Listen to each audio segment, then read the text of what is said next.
C'est super intéressant. Oui, vas-y. Oui, alors tu disais que lorsque c'est dans les moments de vide, les moments où on n'a rien à faire finalement, Ouais. que le corps émotionnel et mental va se mettre en œuvre et que on se met à beaucoup penser. Et ma question, c'était de savoir bah, comment on peut l'aider à revenir au calme, quel, quel, euh, comment on peut éviter bah, toutes ces idées qui se mettent à fuser, et notamment, personnellement, moi, c'est au niveau de l'endormissement, Ah euh, oui. où parfois je mets beaucoup, beaucoup de temps à m'endormir, bah, je laisse faire. Donc, quelles sont les techniques qu'on Ouais. peut avoir pour Alors, revenir au calme? euh, en fait, on cherche tous la paix, hein. La paix émotionnelle. Derrière l'intensité, la relation amoureuse, l'orgasme, machin, on cherche la paix. Et c'est ce que tu dis. Et donc, quand il y a beaucoup d'agitation mentale et beaucoup de peur Exactement.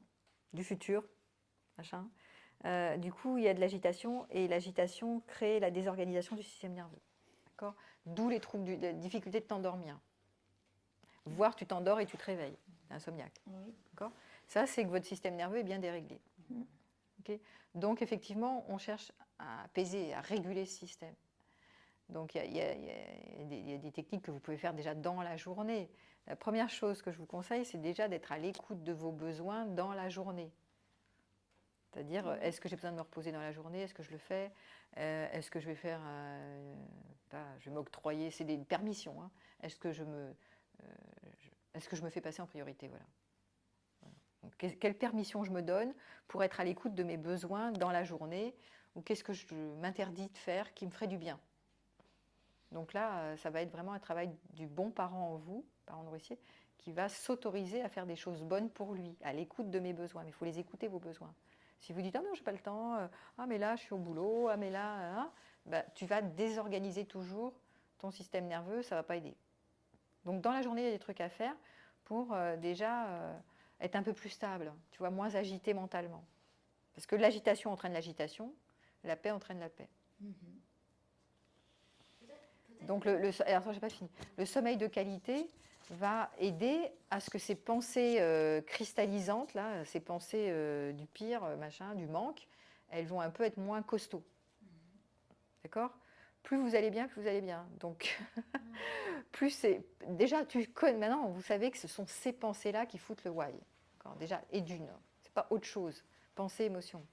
Donc déjà, tu repères, tu observes, tu places un témoin, comme en méditation. J'observe que c'est ça qui me fout le bordel, pas autre chose. C'est pas la réalité, c'est ces pensées-là en moi qui me traversent, qui foutent le bordel. Donc déjà, tu es au courant. Donc ensuite, tu te dis, bon, comment je peux agrandir l'espace de calme et de paix maintenant? Donc effectivement, certains ont dit, bah, tu t'écoutes, Catherine, bon, bah, t'écoutes Véronique Cohn, ça te fait un petit bercement, la voix, ça, pourtant, j'ai pas une voix très, bon, bref. Mais peu importe, ça me berce et ça m'endort. Moi, j'écoute quelqu'un d'autre ou je me mets de la musique. Enfin bon, vous pouvez faire des trucs comme ça. Tu peux aussi trouver une ressource, hein, quelque chose qui va t'envelopper, qui va t'aider à ce que ton enfant, toi, aille un peu mieux. C'est ça. C'est tu tiens compte de la petite en toi ou du petit et tu dis bon, qu'est-ce que je peux faire pour mon enfant intérieur? Qu'est-ce qui ferait que ça serait un peu plus chouette pour lui? Tu vas trouver une idée. C'est ton parent qui va trouver une idée. Il va dire bon bah là. Et souvent tu essayes des trucs, des fois ça marche pas. Tu t'écoutes une conférence, si c'est pire, tu dis tu laisses tomber.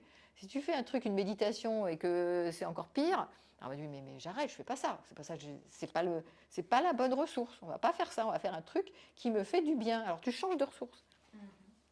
Tu t'insistes pas. Si tu vois que ça t'aggrave, tu lâches. C'est pas le moment de faire ça. C'est pas cette pratique. Si tu fais de la méditation, on dit il faut que je médite. Putain, mais méditer, des fois, ça aggrave, hein. Dans des moments de débordement, ça peut aggraver votre cas, hein.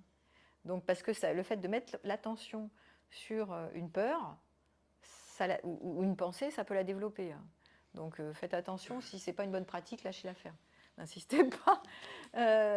Donc voilà. Donc chacun va trouver, tu vois, quelle est la bonne ressource qui va faire que ce soit un petit peu mieux. Mais un petit peu mieux, ça ne va pas tout régler, hein.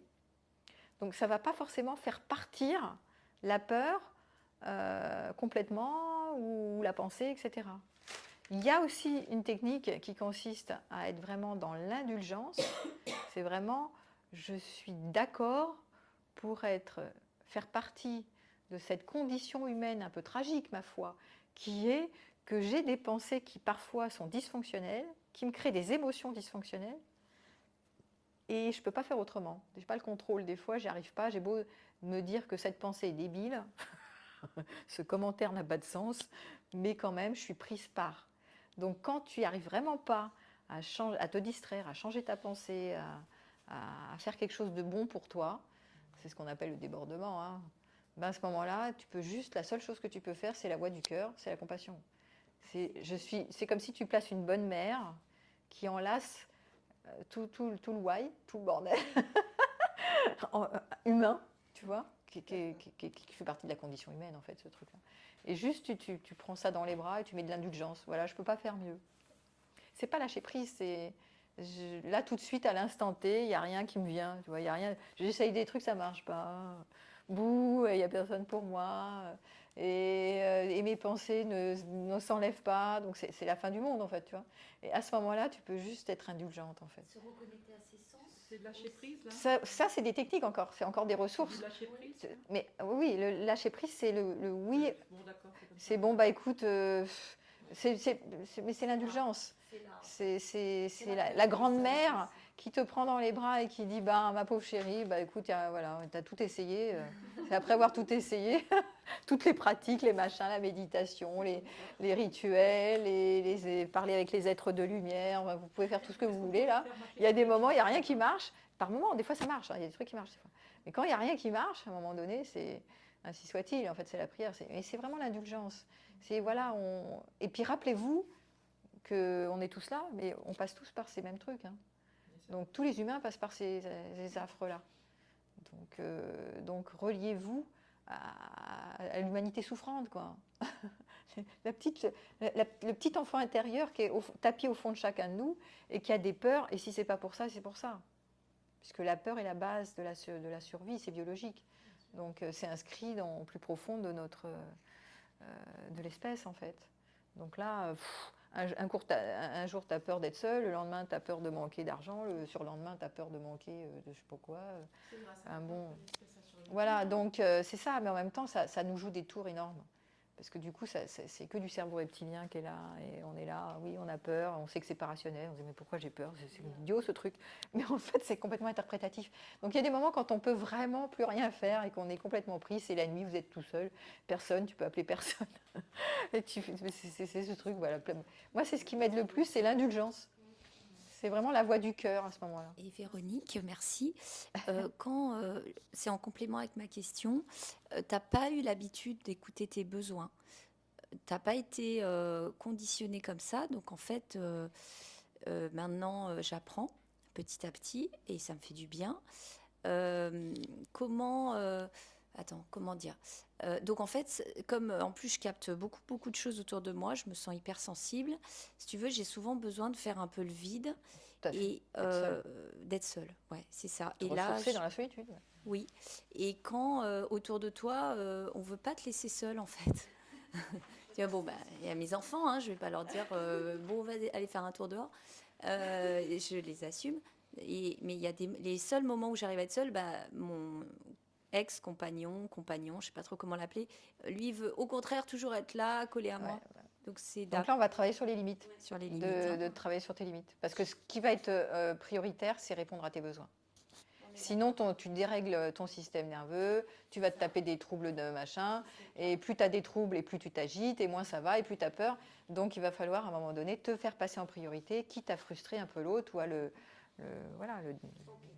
Tu n'as pas le choix, en fait. Hein. Oui. Donc, c'est l'amour de soi avant l'amour de l'autre. Bien sûr. Dans les outils qui me seraient venus en premier, dans les outils pour justement arrêter de penser, ça, je pense qu'en fait, moi, j'utilisais le sport à outrance et que je m'épuisais, en fait, et que j'ai pas réglé les problèmes. C'est-à-dire que je faisais du sport, et en fait, et du coup, ben, je n'ai pas de problème pour m'endormir, hein. Aucun problème. Mais du coup, alors c'est bien, ça règle pas tout. Ça crée un équilibre. Moi, je sais, je l'utilise aussi comme un équilibre dans ma vie, à condition de ne pas être dans l'épuisement de ça. Parce que si tu vois, il est demandé de réguler ton système, pas de l'épuiser. Donc, si la seule chose que tu as trouvée, c'est de te mettre dans l'action, parce que le sport, c'était dans l'action, du coup, tu as tes pensées, elles débarquent, en fait. Elles sont au revoir, les pensées. Les pensées qui obsessionnaient. Au revoir.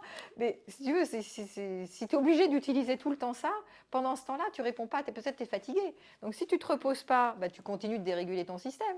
Donc, à un moment donné, c'est la bonne ressource au beau moment, mais pas en excès, parce qu'elle ne fait plus l'effet. Elle fait l'effet inverse à ce moment-là, ta ressource. Et quand tu as un problème de santé, tu peux faire de sport et du coup, voilà, donc tu es coincé. Parce qu'en fait, le but, tu vois que la stratégie du sport, c'est non seulement pour te coller de la dopamine, ça change ton système, tes pensées, elles font, les pensées du pire, elles changent en pensées positives, tu vois, presque. Et c'est surtout parce que ça te reconnecte dans l'instant. Et donc, tes machins, ton corps mental et tout ça, ils se barrent. Et pas tant que ça, parce que justement, se reconnecter dans l'instant par rapport au sport, moi, je me suis rendu compte aussi que j'étais pas dans l'instant pour pas souffrir. C'est-à-dire qu'en fait, quand on fait du sport, on a mal, et si on commence à se dire « Ah bah j'ai mal là, ah bah j'ai mal là, ah bah j'ai mal là », et ben en fait, tu finis pas un marathon, tu finis pas un semi-marathon. Donc en fait, c'est vicieux. Parce que faire du sport pour se fatiguer, pour changer les esprits, finalement pas être connecté à l'instant, aucun intérêt. Ah non, mais là, la ressource est mal utilisée. Aucun intérêt. Non, c'est sûr. Non, mais la ressource doit être utilisée à bon escient, c'est-à-dire en répondant aux besoins de l'enfant de l'instant. Mais pas d'utiliser une stratégie ressource. Alors après, ça c'est un exemple, le sport, mais tu en as qui vont utiliser la sexualité à donf pour être shooté au plaisir. Donc c'est des ressources qui peuvent être bonnes à certains moments, mais qui sont excessives et qui sont nocives dans la mauvaise utilisation de la ressource. Donc plus vous diversifiez, conclusion, plus vous diversifiez vos ressources, plus un coup tu utilises celle-là, un coup tu utilises celle-là, un coup tu utilises celle-là, et moins tu es embêté, et puis tu les utilises en fonction des besoins surtout. Est-ce que j'ai besoin de me reposer ou est-ce que j'ai besoin de m'agiter? Donc voilà, parce que faire des efforts, oui, mais est-ce que j'en fais pas des efforts excessifs qui fait que ça fait l'effet inverse? Donc c'est des évaluations, mais l'écoute de ces besoins, ça va être le passage obligé, hein, d'être vraiment écologique par rapport à ces besoins.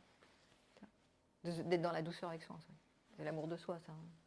Donc les ressources que vous utilisez, des fois, elles deviennent nocives, en fait. Elles deviennent nocives, elles font le contre-effet, en fait. Au début, c'est super, puis ça limite, puis après, ça passe. Voilà.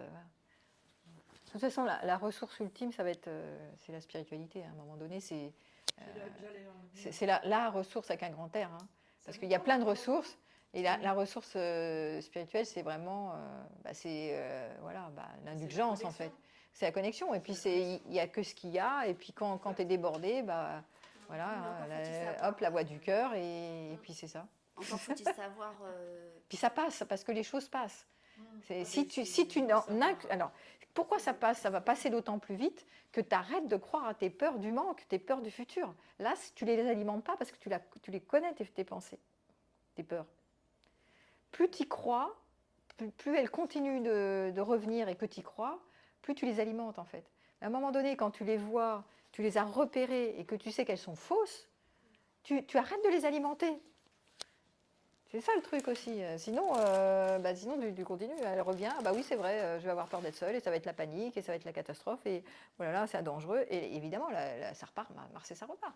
Moi, ce que j'aime à imaginer, c'est que ces croyances, c'est comme un oignon, en fait. Il y a plusieurs couches. C'est ça. Et si on se prend la peine de travailler, justement, moi, j'utilise beaucoup la spiritualité, c'est de les enlever. Bon, elles ne vont pas partir tout de suite, c'est un travail. C'est un travail. Et c'est vrai qu'après, on s'aligne et puis il y a peut-être d'autres qui arrivent. Mais bon, enfin, c'est comme ça. Il y a moins, elles sont elles reviennent, mais elles prennent moins de tout le champ. Tu les alimentes pas. Voilà, c'est ça qui est bien.